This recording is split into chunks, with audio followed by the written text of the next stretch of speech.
Oi, eu sou a Marcela Ponce de Leon. E eu sou a Sheili Calef. Nós estamos aqui em mais um Baseado em Fatos Surreais deles. Baseado em fatos surreais. Histórias de mulheres... Não, pera. Histórias de homens compartilhadas com empatia, intimidade e leveza, por que não? Onde o assunto é a vida e o detalhe, o surreal.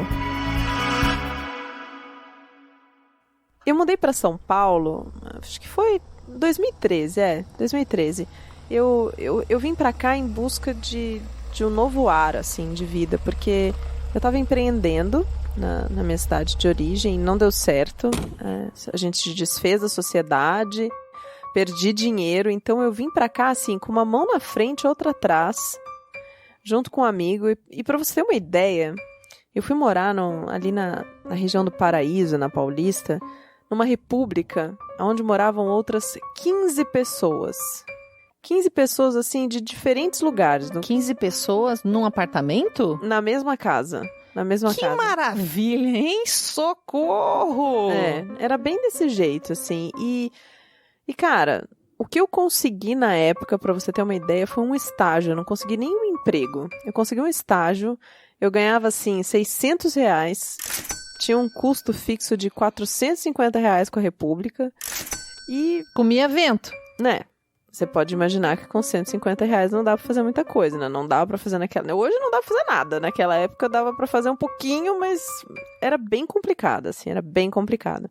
E apesar de eu ter vindo com esse amigo pra São Paulo, eu me sentia muito sozinho, sabe? Eu me sentia perdidão, assim, na cidade. Eu não entendia por que eu tinha que ficar passando tanto perrengue, assim, sabe? Todos os dias, enfim... As coisas no estágio, às vezes... Tava indignado, meio deprimido, talvez. Sim, eu comecei a me sentir mal, enfim, tava sentindo falta de casa, sabe, da família, da minha mãe. Comecei a pensar muito sobre voltar pra minha cidade. E um dia eu tava passeando pelo centro e eu vi uma daquelas casas de massagem / casa de prostituição, sabe? E tive um ímpeto, assim, de entrar e ter uma experiência.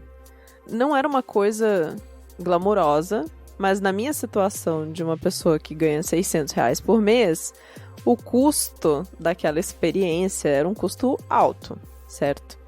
Mas enfim, eu fui lá... E deve ser uma coisa... Mas você tá falando de um lugar barato, assim, de uma coisa super... Sim, na República, um lugar super simples, é isso que eu tô dizendo. Tipo, não era um lugar glamouroso, não tava ali em Moema, nas casas, enfim, que tem na cidade. Eu tava num lugar super simples, mas ainda assim eram R$120. Uau! Meia hora. Mas eu entrei, escolhi lá a menina que eu queria, fui lá, enfim... Rolou o que tinha pra rolar, né? Fato consumado. Não foi, assim, as mil maravilhas, mas foi bom, enfim, né? Depois que aconteceu, eu me senti meio mal. Assim, não foi assim...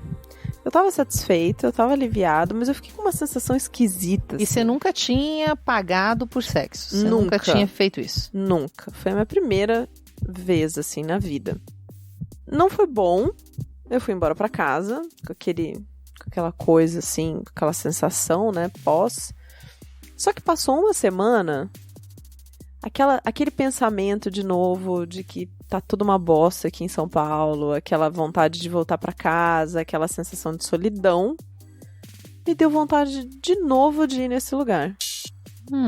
Mas você nem tinha dinheiro pra isso? Não, eu não tinha dinheiro, mas tinha cartão de crédito, né? Eita, você foi mesmo assim? Fui. Eu fui, não fui uma vez, não. Eu fui algumas vezes depois. Isso foi se repetindo com alguma frequência. Eu ia pelo menos umas 2 vezes por semana. Usava meu cartão de crédito. Eu comecei a procurar bicos para poder fazer, para poder me ajudar a pagar isso, para que eu pudesse ir lá. E essa situação foi se estendendo, assim, por mais de um ano, sabe? Eu cheguei a sair da República e ir morar com meu amigo num outro apartamento e a situação continuava se estendendo. A situação que você disse, você continuava frequentando esse lugar de prostituição. Sim. A relação que eu tinha com mulheres era nesse espaço, né? Eu não tinha um relacionamento, eu não saía com outras mulheres.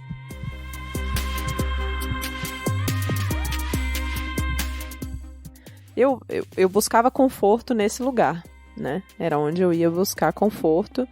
E é muito engraçado, porque eu nunca fui uma pessoa que fumou cigarro, eu não bebo, eu nunca tive nenhuma questão com nenhum tipo de vício.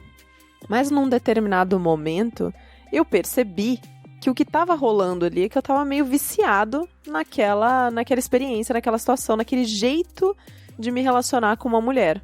E não só isso, eu comecei a perceber que por mais que eu tivesse uma sensação boa na hora, quando eu saía e o período, assim, eu ficava pior do que antes de ter ido, e cada vez pior, e eu fui me sentindo meio deprimido, sabe? Eu não sei muito bem se era depressão, porque eu nunca fui no médico, nunca, enfim, procurei um atendimento, exato, mas é o que eu imagino que seja, sabe? Baseado no que eu já li, no que eu já estudei, enfim. Eu percebi que aquilo tava me fazendo mal. Você tava adicto, era um negócio que você descreve exatamente como todo mundo descreve um vício em alguma substância, sei lá, cocaína, essas coisas. Você... Exato. Uma dependência daquilo. Uma dependência, eu me sentia dependente daquela situação, e aí eu tomei consciência disso, e eu percebi que aquilo era parte agravante do meu mal-estar, sabe? Que eu tava me sentindo cada vez pior por causa daquilo, né? E que eu precisava parar. E aí eu tomei a decisão, não, eu vou parar.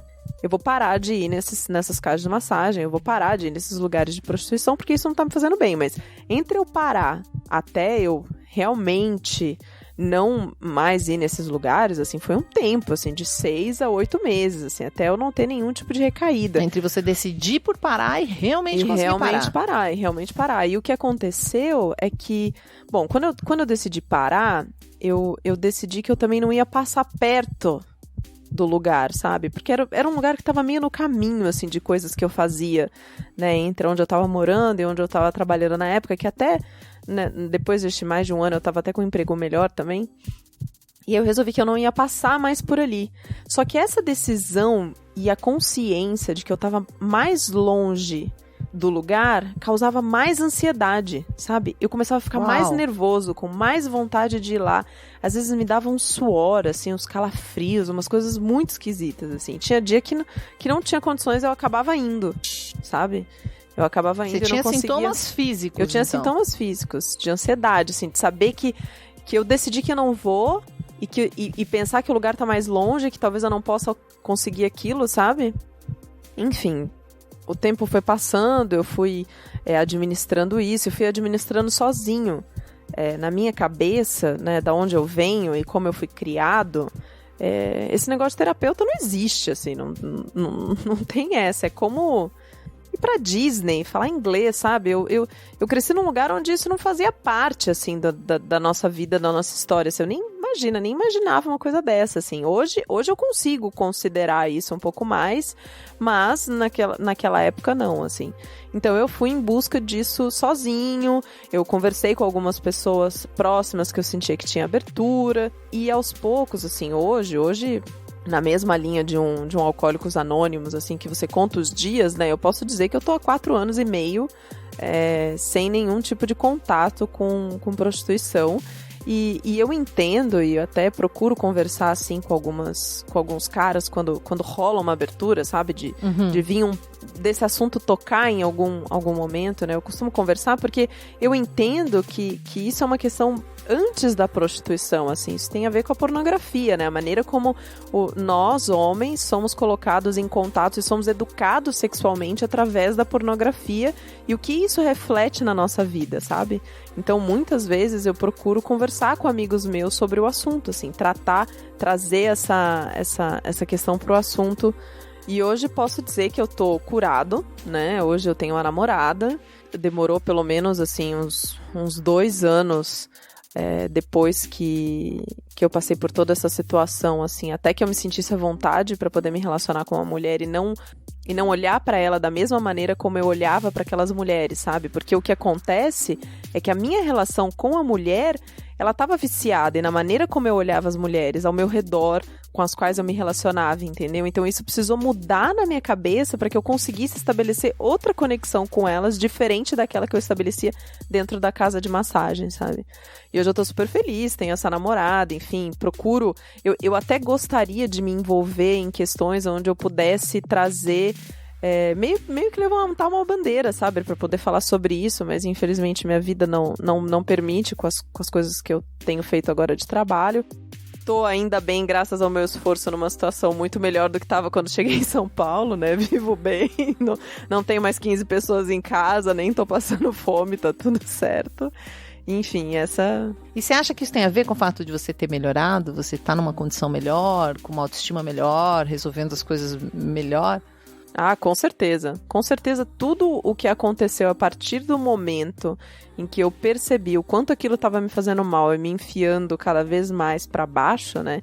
Eu tinha buscado um refúgio naquela angústia que eu estava sentindo de ter mudado para São Paulo e percebi que aquilo me colocou mais para baixo. Quando eu acordei e comecei a trabalhar na direção oposta, né? Buscar outras coisas, tentar me livrar desse vício, parar de me relacionar assim com as mulheres, as coisas foram andando, sabe? Começaram a dar certo, assim, tipo, uma oportunidade melhor aqui de trabalho, um freela melhor aqui, a minha cabeça tava melhor pra poder fazer as coisas e com certeza o fato de eu ter me livrado desse vício me ajudou muito, assim, né?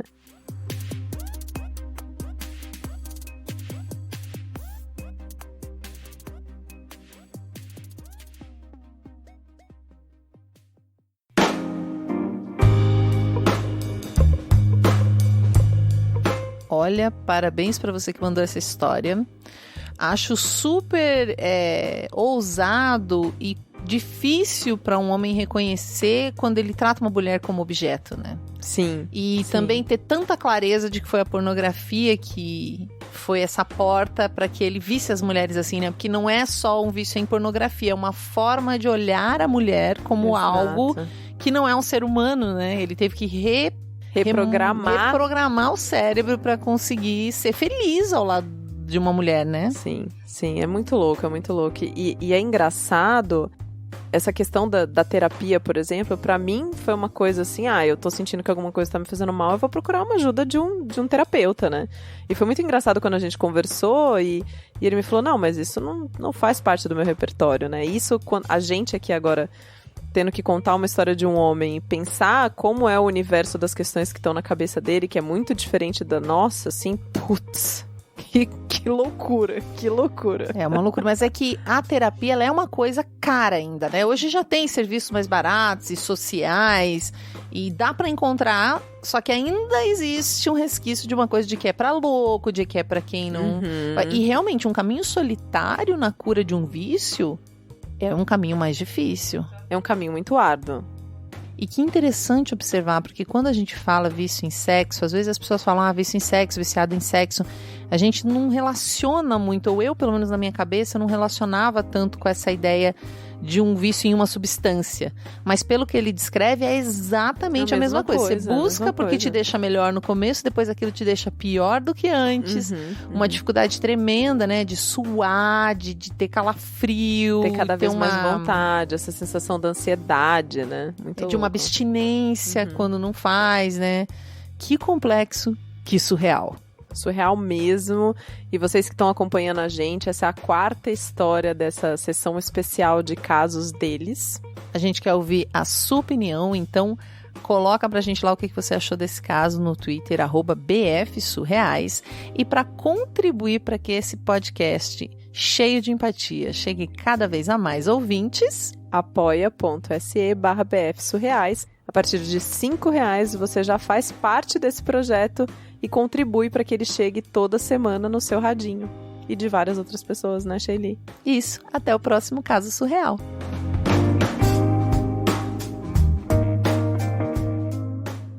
Acompanhe Mulheres Podcasters. Este podcast foi editado por Débora Veiga Ruiz.